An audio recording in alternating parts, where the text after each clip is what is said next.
It's brilliant to be here at Croydon Hospital to see the great work of the doctors and nurses here. One of the priorities for my government is going to be tackling the COVID backlogs and supporting the NHS. And what's going on here actually is a fantastic example of what's possible because of the way they're doing things here differently. Elective activity is now even higher than it was before COVID.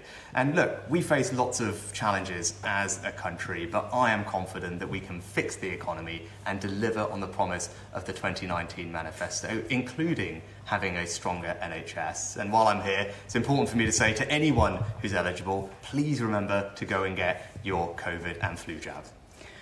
You talk about fixing things. How much of a mess did Liz Truss leave the nation's finances in? There's talk of a £50 billion black hole. Well, I acknowledge that mistakes have been made, and part of why I'm now Prime Minister is my job is to fix them, and I'm confident that we can. The Chancellor's already said, of course, difficult decisions are going to have to be made, and I'm going to sit down and work through those with him. But what I want everyone to know is that we need to do these things so that we can get our borrowing and debt back on a sustainable path. That's important because it means that we can get a grip of inflation if we do that. It means we can limit as best as possible the increase in interest rates, which is important. But as we do that, I want people to be reassured we will always do it with fairness at the heart. We will protect the most vulnerable and ensure that we can continue to grow the economy in the long run. Why do you think it's more important for you to stay here and supervise the work of the Chancellor rather than going to COP27?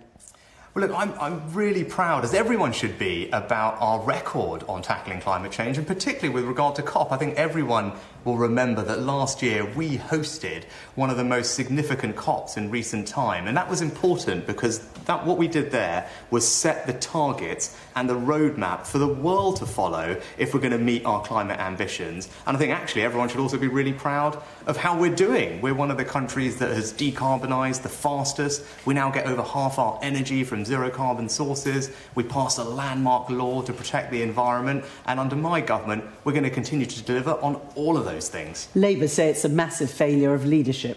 No, the leadership that we have shown on the climate is unmatched almost along the world. If you look at what we've done in this country, we're an example for others to follow at the pace in which we've reduced climate emissions, how we're going about protecting our environment, and those things are really important to me. It's important to me that as Prime Minister we leave behind an environment that is better for our children and grandchildren. I'm very passionate about that. I'm very personally committed to it, and I just think at the moment it's right that I'm also focusing on the depressing domestic challenges we have with the economy, and I think that's what people watching would reasonably expect me to be doing as well.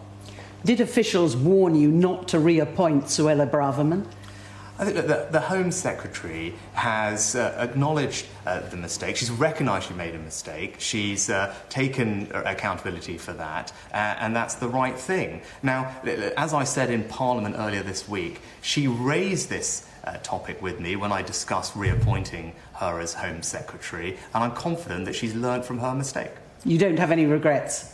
No, I said she's accepted her mistake and learned from it, and I'm confident of that. And what I do want people to know is, look, I and the Home Secretary are very focused on delivering for them, and that means we want to cut crime, we want to be tough on criminals, we want our streets to be safer for our families, and we want our borders to be defended, particularly against illegal migration. These are all really important priorities for the new government, and that's what I want the Home Secretary to be focused on, and that's what she's going to deliver.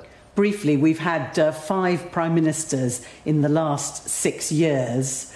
In 2016, we voted to leave the European Union. Do you think that instability has anything to do with Brexit, or is it that there's a continuous civil war in the Tory party that is never going to be resolved? I'm confident that our party is united. It's united behind delivering on the promise of the manifesto that we were elected on, with very strong support in 2019. What does that manifesto say? It says that we want to have a stronger NHS, that we want safer streets, that we want better schools, that we want to protect our borders, and that we want to level up the economy across our country. That's what unites and excites all Conservatives. That's what excites me, and that's what I want to deliver for the people of this country.